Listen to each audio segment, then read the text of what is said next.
Basketball Talk Pro. Well, last time I mentioned to you that about this practice plan. I've had a number of people not call, but email me since then who wanted them. So I'm going to remind you again, because not everybody watches every show, and some people come in, watch one, and then don't watch for a couple. So I have to keep reminding you for a while. But this will probably be the last time. If you are interested, all you have to do is email me. It's a PDF file, and I will email it right back to you. I would prefer that you have a separate email rather than just write it on the email I sent you. It's a little easier for me to do it that way. Well, I had an interesting talk, well, a couple of them since in the last week, with Jerry Sloan, and I really enjoyed talking to him. And in the past, we had some really marathon deals where we just really talked basketball for hours. But in this one, the reason I talked to him yesterday was just that we had talked earlier about the series between Cleveland and Golden State.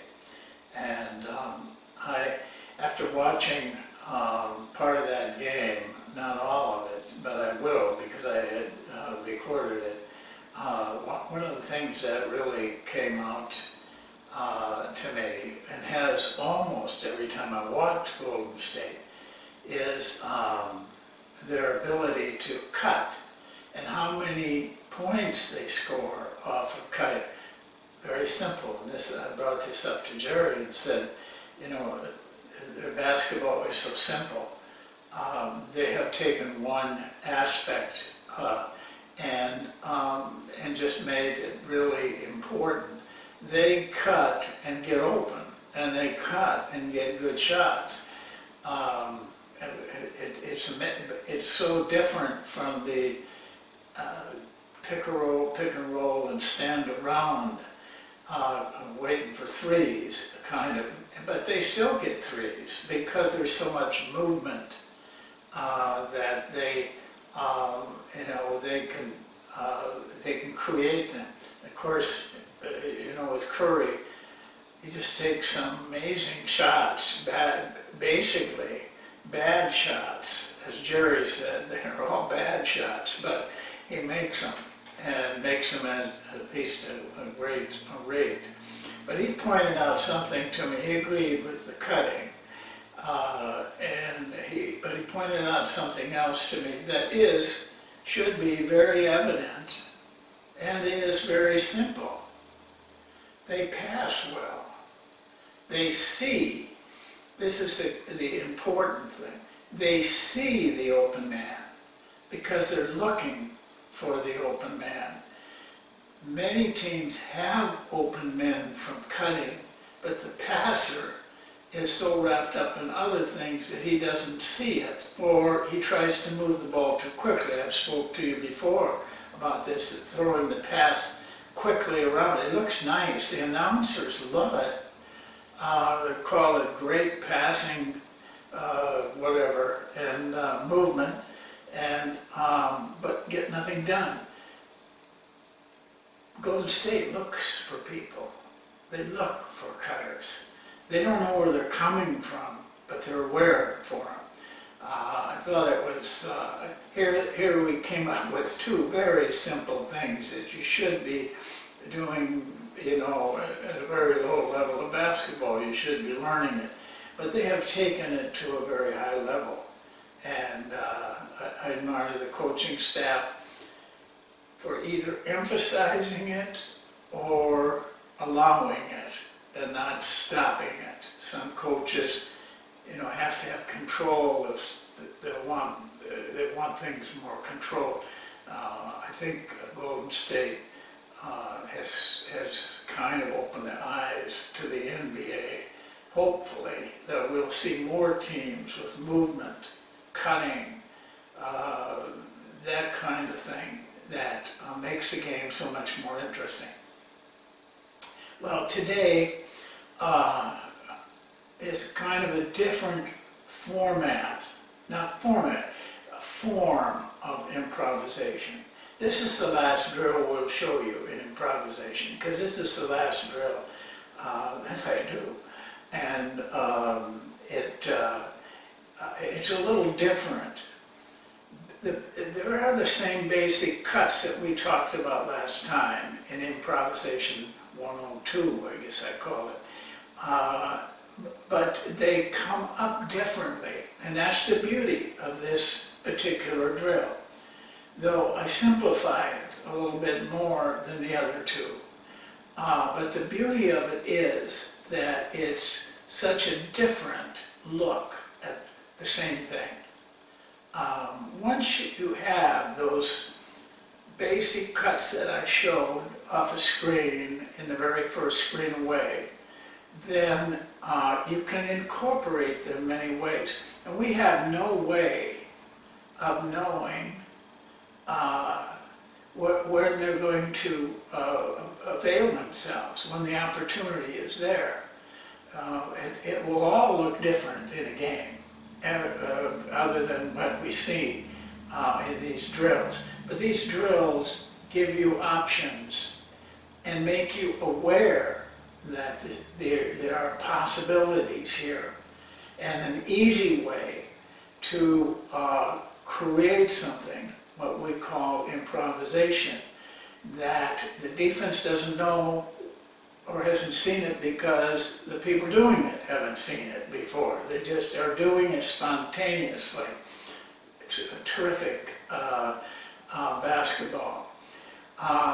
It is feeding the post. The pass now, instead of going to a coach, will go 2 passes, and the second pass is into the post up. That triggers the movement. That triggers the screen. So I'm going to put that on the board, but I do want to make this point. I have limited the possibilities here. Really, I've limited it to 3. But I'll show you a 4th. But when I taught it to these college players, I only used 3.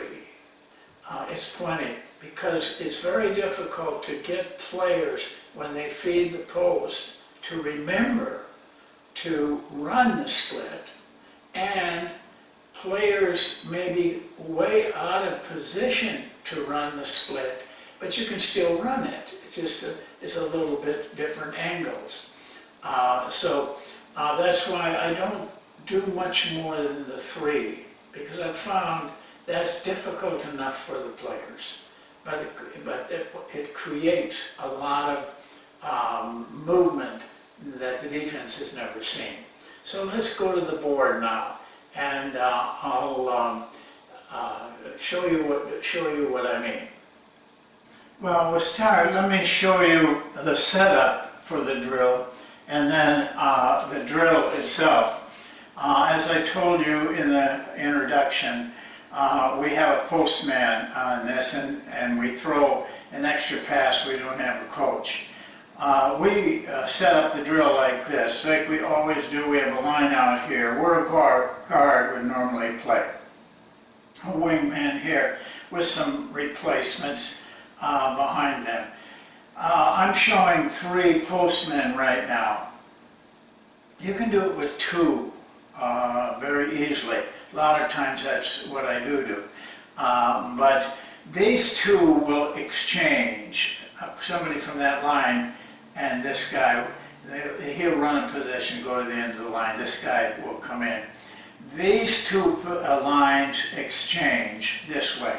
After they've done it, they go to the other line. So you are playing as a screener and a cutter by a couple of rounds at time that you go, go through it. And by the way, we want the postman to play like a postman, and he should work on his post-up shot once in a while instead of passing. Now, a lot of them will just kind of step in and take a shot. This should be a regular shot that a postman needs to make if he had defense on him. Well, the drill then starts here. Pass, pass. The passer sets the screen. We try to get him in the area of the free throw line. This man must walk him down to that screen. Walk him down, then he cuts off. This is what we call regular, like we did the other ones. But the screener has two options in this one. Most of the time, he will roll. But say he is a decent shooter, once in a while, as an option, he can pop. And I have it drawn in here. So walks him down the screen, is set, and the cut, and either the roll or the pop.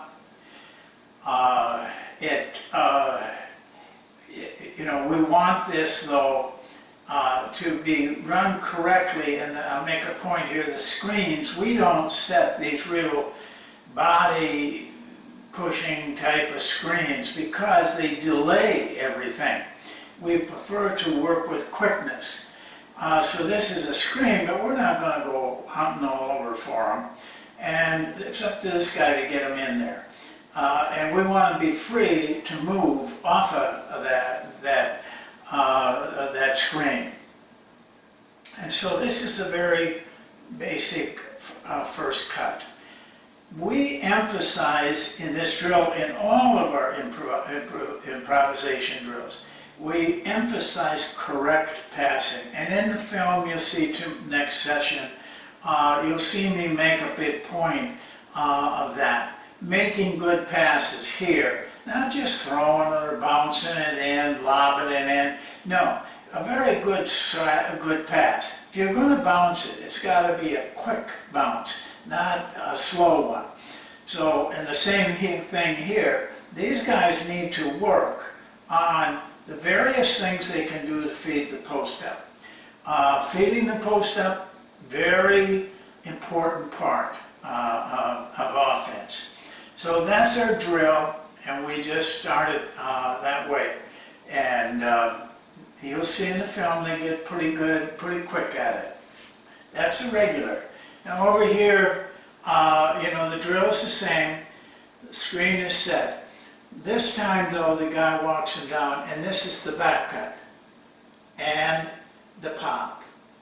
Now you can see from this how everything looks different. And that's the beauty of it. We're really adding some things, but not adding anything. So we know how to back cut. We know how to pop. We should know by the time we run this drill. But it just looks different. And now we've got a different situation. We've got the ball that can also score. So walk them down, back cut, pop. They could pop out here, but usually this is the pop. The third option, and this is really the last option, is slipping the screen.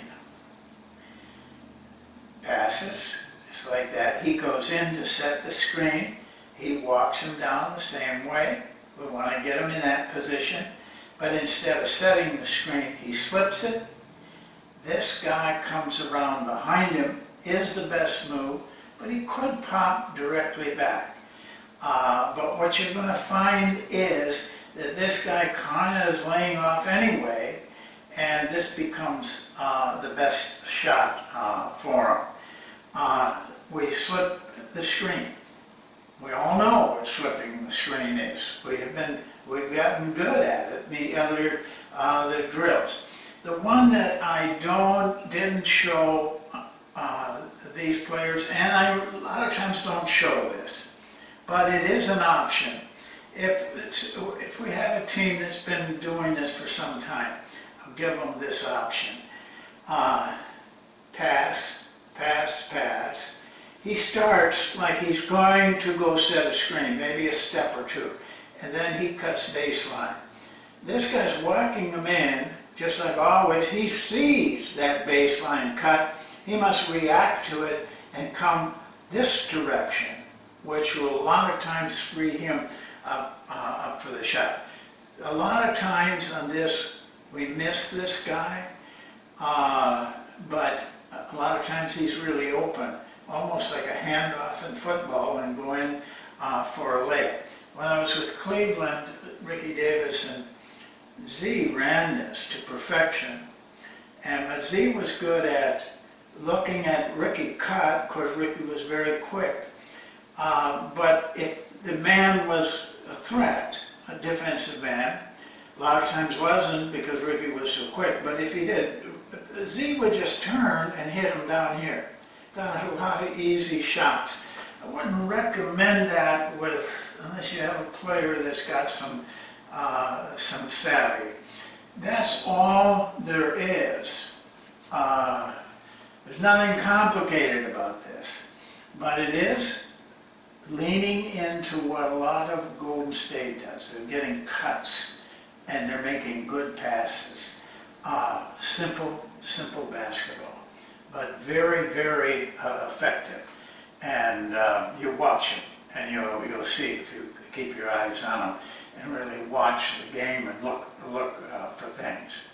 So that's it, and that's it for today. Now the next session, we will have the film work like we always do, and the film work's good, so you'll be able to see all these things except this. So thanks for watching, and we'll see you next time.